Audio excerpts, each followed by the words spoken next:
السلام عليكم بنات، كي دايرين؟ نتمنى تكونوا بخير وعلى خير. نتمنى كلشي يكون بخير وعلى خير وفي صحه جيده. اليوم جينا نهضروا على المشكل اللي كاين دابا واللي كاين دابا مع التقلبات الجويه، مشكل الكحه اللي سيرتو النساء الحوامل كتكون عندهم المناعه ضعيفه، ما يمكنش فهمتي كيمرضوا دغيا. داكشي من التجربه الشخصيه ديالي جيت نشارك معكم الدواء اللي خديت ونفعني في فتره الحمل ديالي وبالوعكه الصحيه اللي دزت منها. كان عندي مشكل كبير في الصدر ديالي نتاع الكحه، كانت عندي كحه شديده بزاف لدرجه انني ما كنتش كنقدر نعس في الليل بديك الكحه. لذلك جيت نشارك معكم هذا المشكل. اول حاجه كاين مشكل كاين جوج ديال الكحات، كاين السعال الدهني وكاين السعله الناشفه، الكحه الناشفه والكحه الدهنيه. شنو هي الكحه الدهنيه؟ الكحه الدهنيه هي اللي كتكون عامره بالافرازات، كيكون الصدر ديالنا عامر بالافرازات.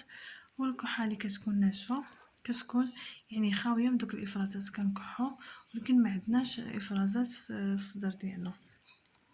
لذلك النساء الحوامل غنهضروا اول حاجه على النساء الحوامل، يقدروا ياخذوا هاد برونكوليبر، هذا سيروم تاع لامبروكسول. هذا كيتعطى النساء الحوامل وكيتعطى حتى الاطفال ابتداء من سنتين فما فوق. هذا برونكوليبر زوين بزاف واللي نفعني. انا جربت بزاف، ما بغيتش نضطر ناخذ الدواء وداكشي، ولكن في الاخير فاش عند الطبيب نتاعي عطاه لي والحمد لله لقيت عليه واحد التحسن زوين. هذا الا كانت فيكم الكحه مثلا غير عندكم غير الكحه، ما كتعانيو لا من حرق الراس لا من سخانه لا حتى شي حاجه، تقدروا تاخذوه بوحدو. كانت سخانه بحال انسان يضربوا البرد ترويحه، ضروري غادي ناخذ معاه هاد لونتيبيوتيك ماكروماكس، ضروري من لونتيبيوتيك الا كانت سخانه. هذه فيها 3 الحبات، كتاخذ مره واحده في النهار، والسيرو كناخذوه 3 فوا باغ جور، 3 المرات في النهار بعد الاكل. دائما ناخذ السيرويات بعد الاكل، سيرتو النساء الحوامل.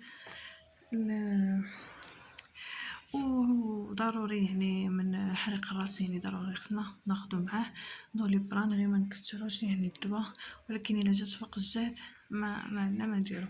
الناس الحوامل كيتخوفوا كيتخوفوا بزاف منهم، حتى انا كنت كنقول ما خصنيش نشرب، سيرتو فاش هاد برونكوليفر مجهد بزاف. ما بغيتش، كنت متخوفه نشربو، ولكن اضطريت لان كان عندي مشكل كبير في الصدر ديالي كيحرقني بزاف، كنكح بزاف سخانه. حتى ديك الكحه في الحمل واخا كيكون في 7 شهور اولا كتكون ديك الكحه تقدر تضر الجنين. فهمتي كنبقاو النهار كامل حتى كنكحو، الجنين تاعنا كيضر، ما كيبقاش مرتاح. لذلك ما نخافوش من هاد السيرو اللي فيه نامبروكسول عفوا، ما عنده حتى شي ضرر بالنسبه للنساء الحوامل وبالنسبه حتى للاطفال. دابا ندوزو هذا بوليري للكبار، هذا ديال السعله الناشفه، السعال الجاف والمزعج. كاين بعض الناس اللي كيبقاو كيكحوا بزاف.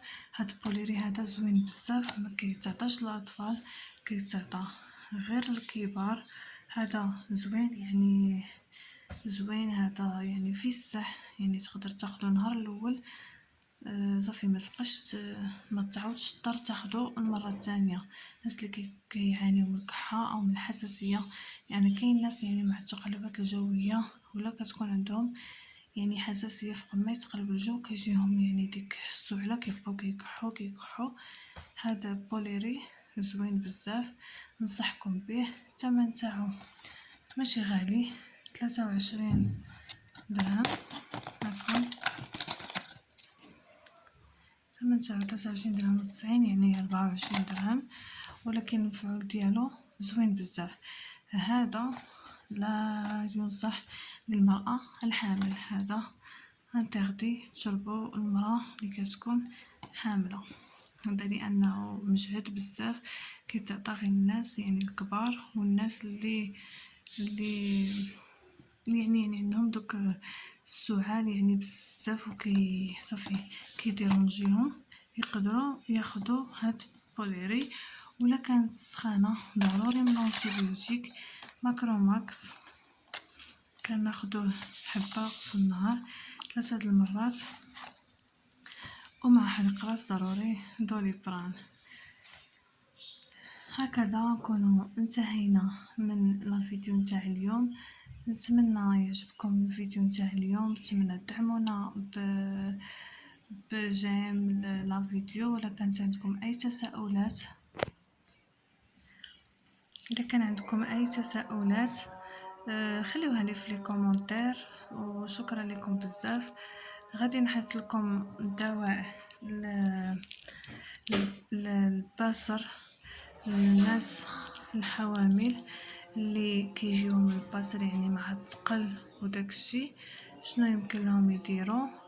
وغادي نحط لكم يعني الناس المقبلين على الولاده، يعني شنو هو الفطور اللي يعني كنهضر على الناس اللي كيولدوا عادي، شنو هو الفطور يعني الصحي اللي يفطروا به ويساعدهم على الولاده ان شاء الله، ويكون كلشي بخير وعلى خير. نتمنى كاع النساء الحوامل اللي حاملين، نتمنى لهم يتفكوا بخير وعلى خير، والله يكمل عليهم بالخير. واللي بغات شي حاجه الله يوفقها، وشي دعوات الخير من عندكم. شكرا لكم بزاف. اي تساؤلات خليوها لي في الكومنتير، وديروا جيم وبارطاجيو مع الاصدقاء ديالكم، وما تنساوش تابوناو في لاباج ديالي في هنايا في الانستغرام في اليوتيوب، يعني ديروا ابوني باش يوصلكم كل جديد. وشكرا لكم.